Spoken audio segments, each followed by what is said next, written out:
What up? What up? Hope everybody doing good this Saturday. I want to talk a little football with you guys. Before we get started, I need you guys to hit that like button, hit that subscribe button. I want to talk about J.J. Watt and the Houston Texans. Yesterday, the Houston Texans released J.J. Watt. I remember J.J. was drafted back in 2011 by the Houston Texans in the first round. Man, J.J. been a beast on defense since he been in Houston. He been a wrecking ball for opposing offenses. They used to double team that guy and they still couldn't stop him. JJ also was a big fish on the offense when he first came in the league back in 2014. He scored three touchdown passes. That's good for a defensive end. Every now and then you might see a lineman catch a touchdown pass, but not too many defensive ends catch touchdown passes. For him to catch three in 1 year, that shows his athleticism. Like I say, he's a freak of nature on the football field. Also, JJ, one of the first players in the NFL ever to have 2 seasons. He might have had three, but I know for sure 2 seasons of 20 plus sacks in a season. You know, didn't have Bruce Smith in the NFL. Then had Reggie White. Then had John Randall.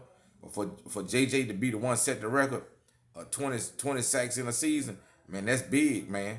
Be able to get back that to the quarterback that many times in 2 years. JJ got two brothers in the NFL. Both of them play for Pittsburgh. As soon as he got released yesterday, both his brothers started recruiting him. You know, I can understand that. All three of them be on the team. It'd be a family affair. JJ has made the Pro Bowl also in his NFL career. He made the Pro Bowl 5 times. That's pretty good for a defensive end being selected to the Pro Bowl 5 times. You know, those were happier times in Houston. What I'm talking about now.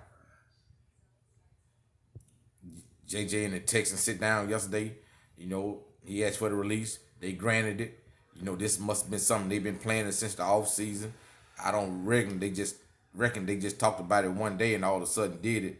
Everybody probably had to put some thought into it. You know, right now the Houston Texan franchise, man, is in disarray.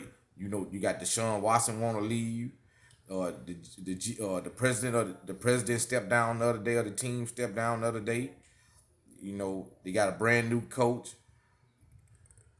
You know, I don't know which direction the Texans are trying to go in, man. It's hard to call, but I hope everything turns around and works out for them. Even though JJ put up all them good numbers all them years, he was injured a lot of years too. You know, I think 2017, 2018, about for 2015 and 2018, he had some bad stretches, man. JJ might have been on the field one or two, 3 games and end up getting hurt for the year.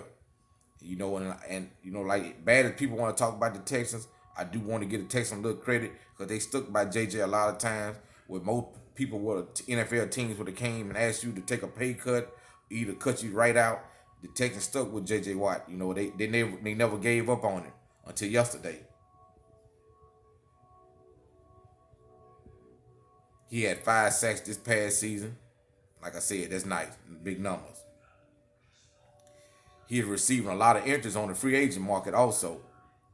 You got the Pittsburgh Steelers #1. You know, they the favorite. Everyone says right now to land JJ Pittsburgh. You also got Buffalo Bills interested in him, and you got the Tennessee Titans interested in him. He also made the statement he not interested in going to a loser or a rebuilding team. He wants to play for a contender. That's understandable. You know, at his age, he want to get him a Super Bowl ring. You know, he done lost enough. I imagine he say over in Houston, which I don't want to say Houston hadn't lost that many games with JJ because they had some good years on the Bill O'Brien when he was there. You know, just this year was a real bad one. I don't see JJ when he find him a new team playing a full game like he used to. I see some team using him at a rotational player, maybe 35 snaps instead of playing 55 or 60 snaps at half pace. You put him at 35 snaps and get the most out of him. You know, you can rest him and send him back in and out. You know, have him fresh instead of having just playing at a half pace the whole game.